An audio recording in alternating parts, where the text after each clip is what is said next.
सुप्रभात बच्चों। आज हम हिंदी साहित्य के इतिहास में भक्ति काल के प्रवर्तक कबीरदास के बारे में थोड़ा जानकारी आपके सामने रखना चाहते हैं। कबीरदास के दोहे आपके लिए रखा गया है।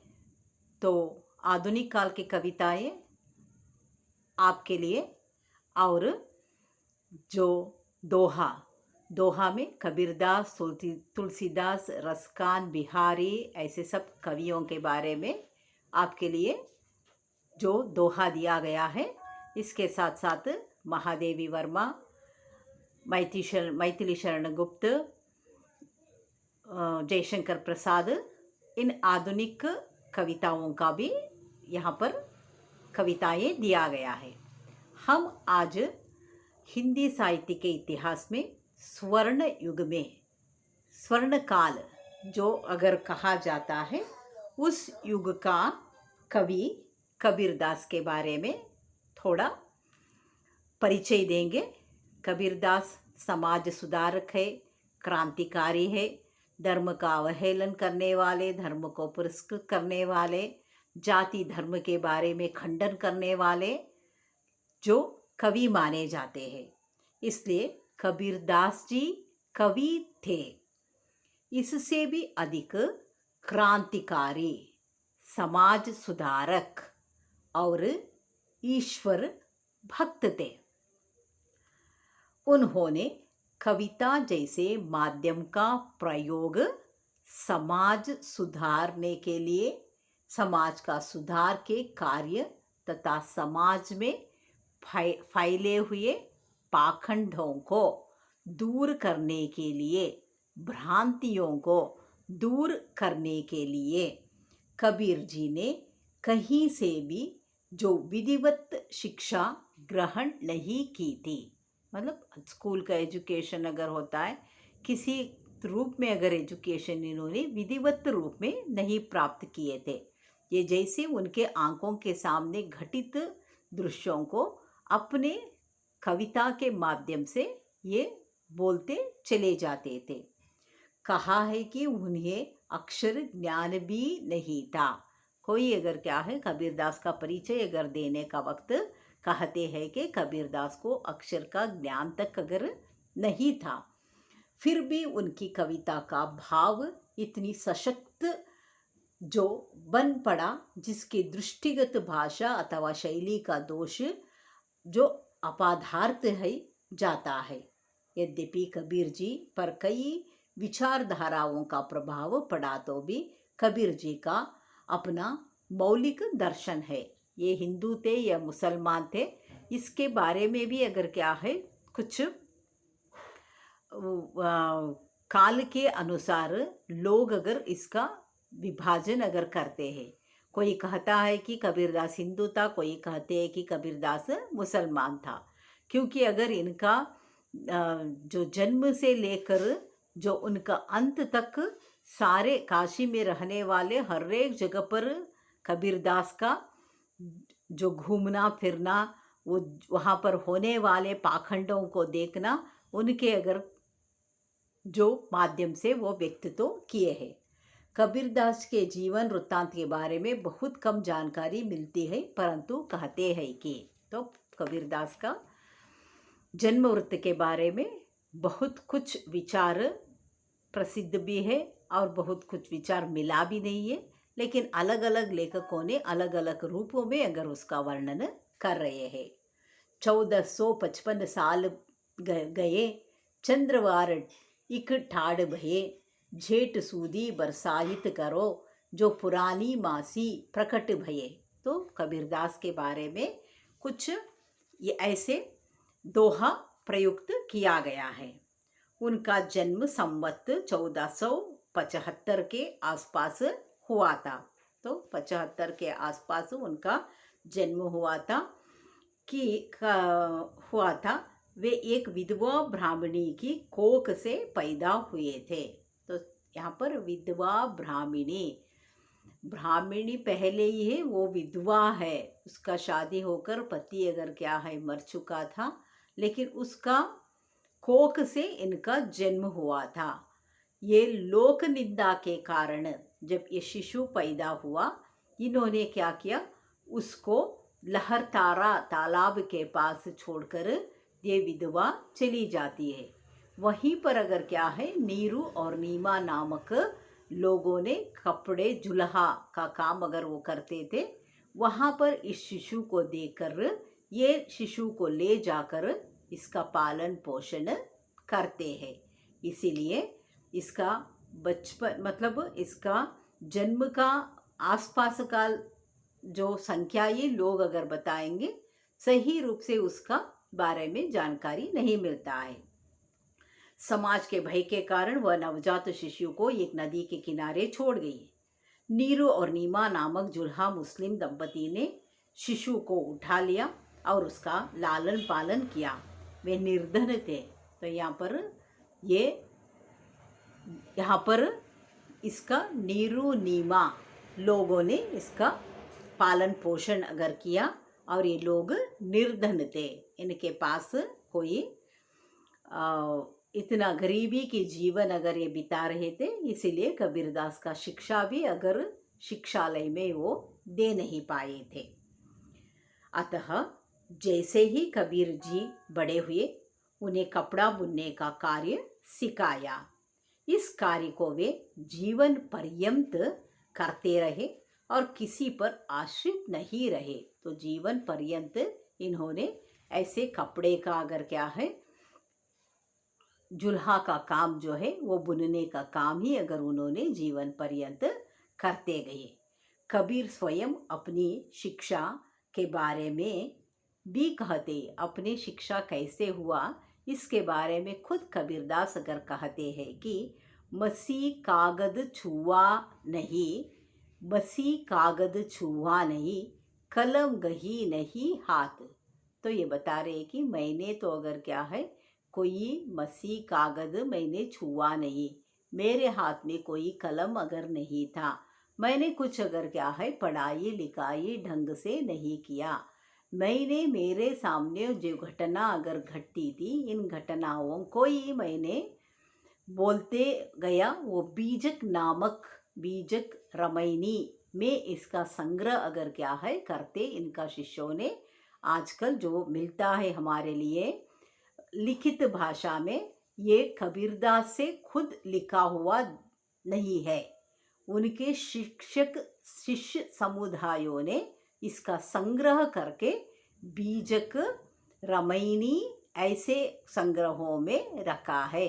इसी को अगर हम लोग आज प्राप्त कर सकते हैं, तो आज इस समाज में होने वाले पाखंडों के बारे में खंडन अगर करते हुए, हर एक हिंदू मुसलमान का पूजा तरीका वो कैसे करते हैं, करने से भगवान अगर क्या उनको ज्ञान प्राप्त करता है, घट में अगर हम लोग इस शरीर से अच्छा कार्य क्रियाकर्म करना चाहिए, इन सारे विचारों को ये अपने दोहा के माध्यम से लोगों को समझाना चाहते हैं।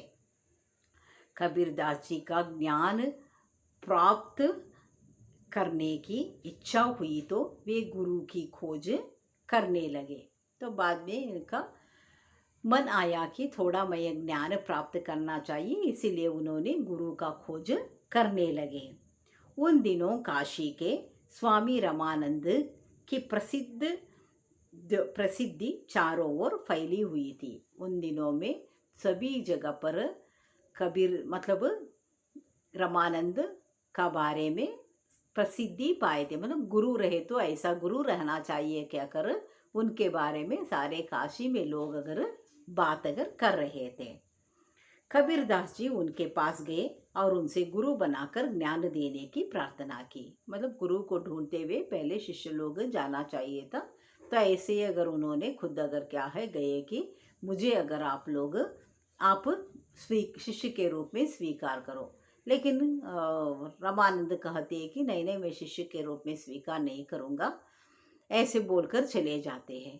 तो तब कबीरदास का मन उदास अगर हो जाता है, लेकिन फिर भी वो उनके पीछे छोड़ने के लिए तैयार नहीं रहते हैं।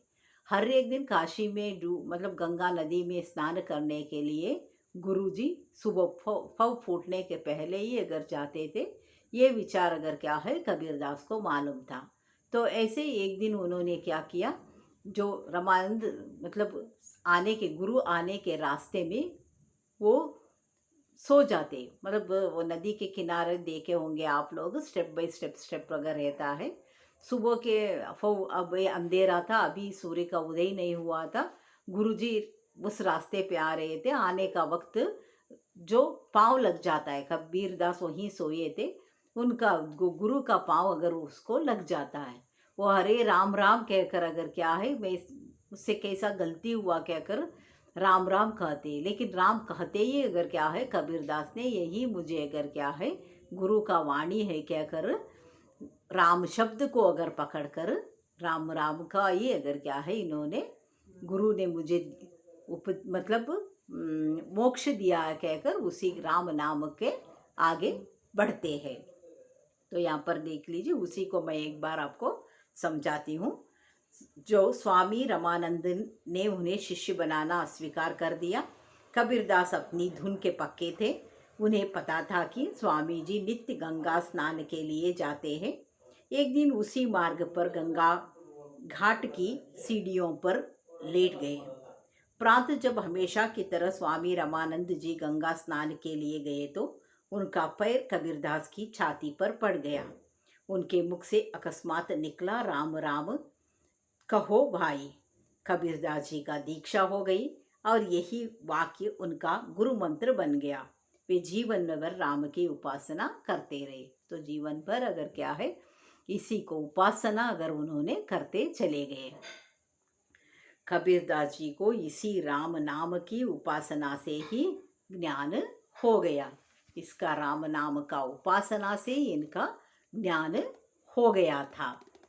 ईश्वर से साक्षात्कार हुआ और सत्य का पता चला। तो इसी राम नाम को अगर लेकर इन्होंने ईश्वर का उसके लिए जो सत्य साक्षात्कार और ईश्वर को ही मानना चाहिए, इसके बारे में इन्होंने निर्णय कर चुके। इस समय हिंदू तथा मुसलमान दो धर्म मुख्य रूप से प्रचलित थे। तो काशी में ये बसे हुए थे, इसीलिए यहाँ पर हिंदू लोग भी थे, मुसलमान लोग भी थे।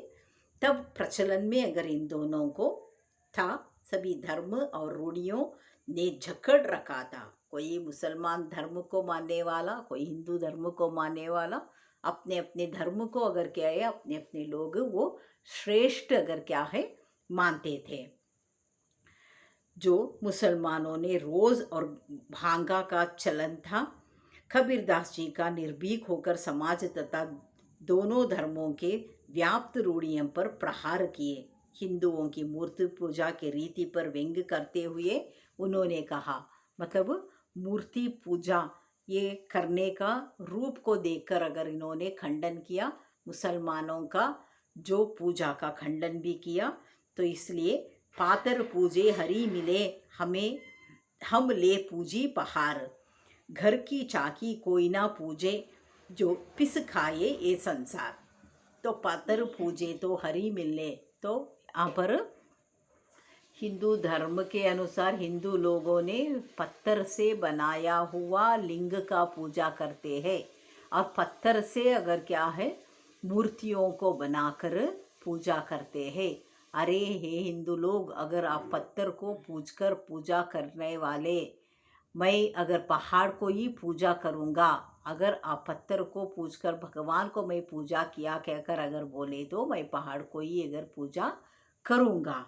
घर की चाकी कोई ना पूजे। तो चक्की पीसने के लिए, मतलब आटा पीसने के लिए आजकल हम लोग मिक्सी या ग्राइंडर या कोई मशीन में जाकर अगर क्या है जो ग्राइंड करके ले आते हैं। लेकिन पहले ज़माने में वो दो चक्की, मतलब नीचे एक रहता था राउंड का, ऊपर एक वो एक लकड़ी अगर रहता है एक होल में, उसको लेकर घुमाना चाहिए। बीच में अगर हम कोई भी दाना डालते उसका आटा अगर आता है। लेकिन अगर आप ये पत्थर को पूजने का काम छोड़कर इस आटे पीसने का अगर चक्की को लेकर पीसे तो वो तुम्हारा अगर क्या है पेट तो भरने वाला है कहकर यहाँ पर हिंदू धर्म का पूजन को अगर उन्होंने खंडन किए थे। उसी प्रकार कांकर कबीरदास के व्यंग्य की परिधि के मुसलमान भी ना बच सके। कांकर पातर झोरी के मस्जिद लई चिनाई, जा चढ़ी मुल्ला ने भांग दे का बहारा हुआ खुदाए।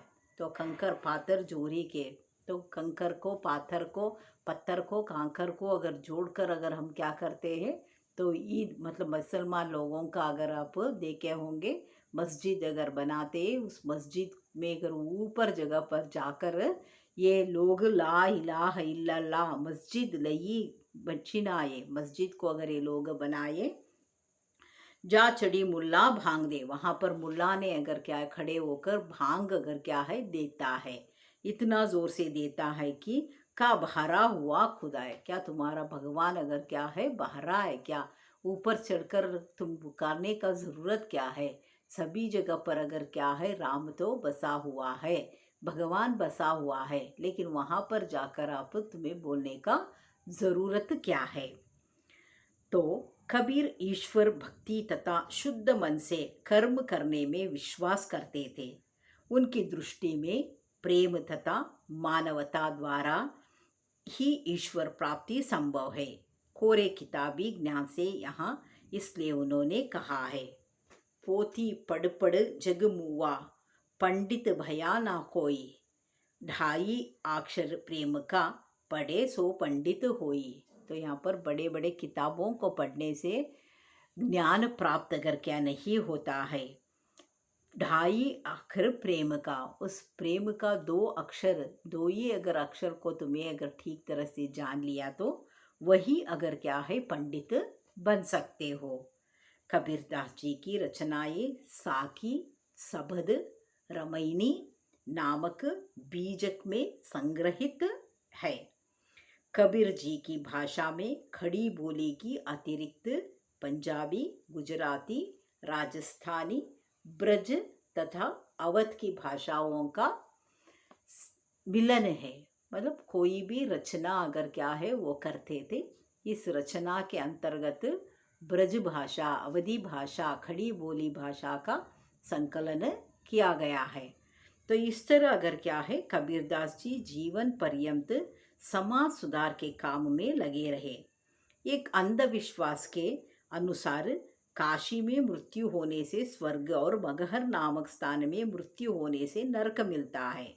इस अंधविश्वास को समाप्त करने के उद्देश्य से कबीरदास जी का मृत्यु में पहले मगहर चले गए और वहीं उनका देहांत हो गया। तो एक साधारण विचार है यहाँ पर।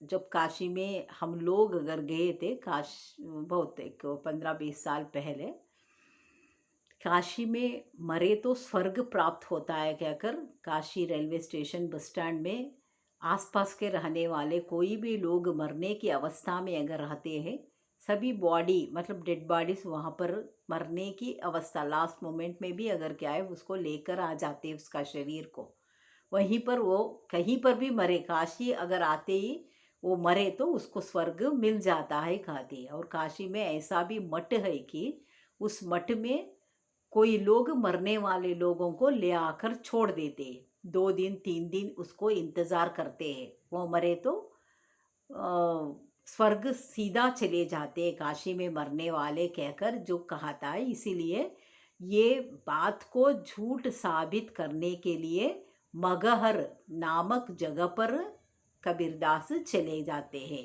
क्योंकि काशी में मरने से ही अगर स्वर्ग में जाते हैं, ये बात को अगर वो दूर अगर करने के लिए ये चले गए थे, मगहर में ही उनका मृत्यु हुआ। तो ऐसे जो मैं काशी के बारे में बता रही थी वो काशी मठ है। उस मठ में बूढ़े मतलब संतस्त्र लोग, बूढ़े लोग आकर पैसा देकर भर के चले जाते, 2 दिन या 3 दिन वहाँ पर उनको मरने के लिए छोड़कर जाते। उस 2 दिन या 3 दिन में उनका मृत्यु हो गया तो ठीक है, नहीं तो फिर उसको उनको वापस लेकर जाना चाहिए। और एक एक मिनट में एक एक बाड़ी को अगर गंगा के बहुत घाट है वहाँ पर, सुबह कम से कम 11-12-13 घाट है, मरे हुए आदमियों को वहाँ पर जलाते गंगा के किनारे पर। हरिश्चंद्र, सत्य हरिश्चंद्र का जो कहानी अगर आप सुने होंगे वो भी अगर क्या है वहाँ पर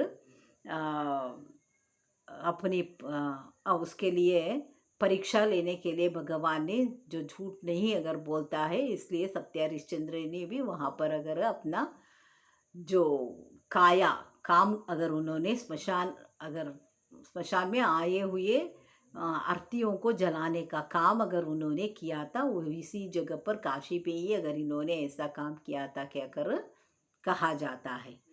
इस तरह अगर हम लोग हिंदी के कबीरदास के दोहा आपके लिए परीक्षा में 2 लाइन का दिया जाता है, सिर्फ 2 लाइन। कस्तूरी कुंडली बसे मृग ढूंढे वन माही, ऐसे घट घट में राम सनेही दुनिया देखे नाही, ऐसे दोहा रहता है।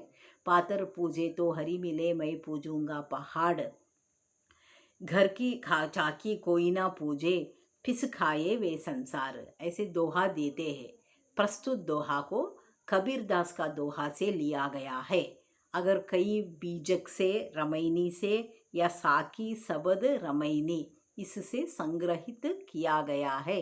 इतना अगर क्या लिखकर आप लोग बाद में जो भी कबीरदास के बारे में जो कुछ मालूम रहता है, ये भक्ति काल के कवि माने जाते हैं। उनका भक्ति काल का काल को स्वर्ण युग माना जाता था हिंदी साहित्य में। कबीरदास समाज सुधारक थे, क्रांतिकारी थे, जो धर्म के बारे में, हिंदू मुसलमानों के बारे में, मतलब भ्रांति में रहने वाले लोगों के बारे में उन्होंने खंडन किया। ऐसे उनका खंडनों का वर्णन अगर हम करते हुए उनका दोहा जो दिया गया है, भावार्थ कहकर लिखकर उस दोहे का भावार्थ लिखना चाहिए। बाद में अगर क्या है विशेष मतलब उस दोहा की विशेषता क्या है, उसको 1 2 3 लाइन में लिखे तो 8 मार्क्स आपके लिए देते हैं। इस 8 मार्क्स का अगर पूरे का पूरा अगर यहाँ पर हम लोग उत्तर अगर दोहा का समरी सारांश जो अगर कहते उसको देना चाहिए। ओके, यहाँ पर कबीरदास का इंट्रोडक्शन का क्लास में समाप्त करती हूँ। धन्यवाद।